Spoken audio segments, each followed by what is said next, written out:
Just is all about? Yeah, Musica Queza is an artist of Jesuit Communications Foundations Inc. So they have albums, no? So usually their songs are more of mga gospel songs, no? And ang maganda po sa Musica Queza, pag nadinig, they are a chamber or smaller orchestra. Pag nadinig niyo po sila, parang pop, very pop yung atake nila pag kumakanta sila, pag tumutugtog sila ng mga church songs. And I grew up singing their songs, the Musica Queza. I am a fan of Musica Queza. So, yun nag-start yung in fact, that Musica Queza, they played on my birthday in December of 2018. I had this birthday concert back in 2018. So sila din yung band na kinuha ko, si Musica Queza. Okay. So yung mga mga Jesuita dyan. For my first question. Bati ka muna dali. Ay, magandang hapon sa inyo lahat. Pwede na ako dyan, Queen. Oo, nauna na sila. Nauna na. But anyways, congratulations to both of you, Lano kay Dindo. Nagtaka lang ako, inaasahan namin kasi this is going to be your first big concert would be, sa isip namin a Christmas concert.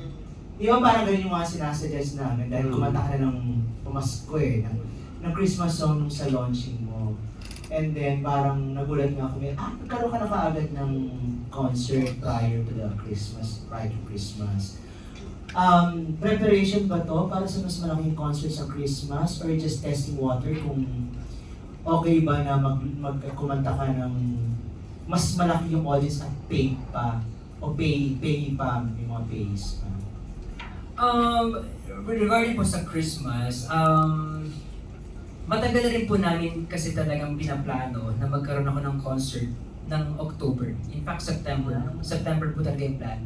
Yung pong Christmas, yung parang concert in Christmas season, nasa pipeline din, pero mas gusto namin mag-concert po ng September or October. Because, can we say it? Right. So, actually we are, yung pong preparation talaga ng concert nito is gusto namin ng October, matapos ng October. Because we wanted, after po nito kasi I'll be launching my single, which is I sang that single na Pasko na Sinta. So, yun po, ayaw po namin pagsabayin yung launching ng yung concert and the Pasko na Sinta ko launching. Medyo kakaiba nga itong concert na to for a beginner like yun sa industry. Tanong ko lang, bakit hindi mo naisip na kumuha ng isang kilala na singer and then para maging, guest or kaya front act sa'yo, which is parang doon sa ibang mga nagko-concert before ng mga first timers sa mga neophytes, panghatak at para makilala sa industry. Ikaw ba parang naisip mo ba na pwede din namin isipin, kaya na yan dito, hindi na kinakailangan, may sarili na yung audience, may network and so. Tama ba kami ganun? Well, I don't want kasi to ayaw ko po na yung mga tao, yung audience is ita-divert natin to something else para lang manood sa'yo. So, ang gusto ko po doon is manonood kayo because I'll be doing the concert, not because meron akong guest na mas kilala sa akin. Something like that. So, gusto kong magbigay ng ibang kultura pagdating sa musika. Na pwede namang hindi ganun. Pwede namang hindi mo pupunuin ng maraming guest yung concert mo para lang mapansin ka. Mag-concert ka because kaya mo mag-concert because meron kang ibibigay. Hindi dahil meron kang guest na mas kilala sa'yo. Something like that. Pwede ba sabihin natin baka masapawan mo because isa kang balladeer at mataas ang boses mo? Pwede bang gano'n? Pangalan lang ang mapapanood natin pero the performance itself, baka nga masapawan mo pa. Ayaw po natin sabihin yun. Yes. Yes po, ayaw po natin sabihin na marami po talaga magagaling na singer sa ating bansa. But siguro po, I have something to give. So, meron po tayong ibibigay. Direk po, ikwento nga, paano kayo nagkaroon ng collaboration? Makakilala na ba kayo before? And paano dumating yung... Kilala ko yung na project? kilala ko na si Dindo because ako yung, huwag nyo na isulat ito. Ako kasi ang head ng jury ng selection ng Alin Awards. So, nakilala ko na siya. Nung nakita ko siya mag-perform, sabi ko, may promise tong bata ito. Going back to bakit wala kaming guest na malaking pangalan. Yes. Actually, ang dahilan nito was that originally, talagang intimate concert lang ito eh. Ang talagang plano ni Dindo ay gagawin lang sa Batangas. Yung talagang comfort zone niya. Kaya lang sabi ko, Dindo, kung dyan mo gagawin kasi yan, because that is the comfort zone, ang laki ng gagastusin mo. Tsaka ang hanap natin dito kaya ka pumasok sa industriya, gusto mo sumikat. Bakit hindi na lang natin gawin to sa Maynila? Sure. Because it's easier to invite friends like you. Plus, di hamak na mas maliit ang gagastusin mo eh. And then you're there, you're in the mainstream. Ay, nakumbinsi ko naman siya. Kaya, napunta kami sa akin. Yun ang dahilan actually. Oo, akala mo lang sa... But going back, bakit wala kaming guest na malaki? Kasi, not I'm the director, not because I'm the director. May tiwala kasi ako sa kanya he can pull it through. I mean, good looking. Yes. Diba? Yes. May tayo, may X factor naman yung Yes. tao. At maganda naman, Maganda.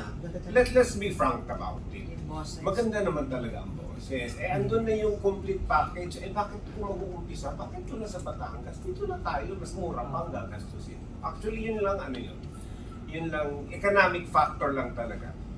Mas wider reach at a lesser cost. Yun ang dahilan.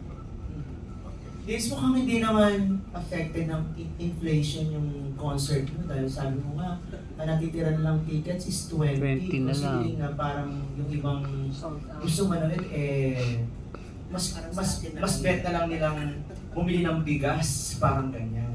Pero ikaw, ang yayaman yata ng mga sa network mo. Siguro po, Ma'am Ray, as nakatulong po yung EF5 sessions ko every week, Saturday, wherein I was able to showcase, no? Ano yung kaya kong kantahin, ano yung magagawa ko na hindi naman sa pagmamayabang, pero yung mga kinakanta ko po doon ay medyo namimili po ng singer din, yung mga songs na kinakanta ko doon.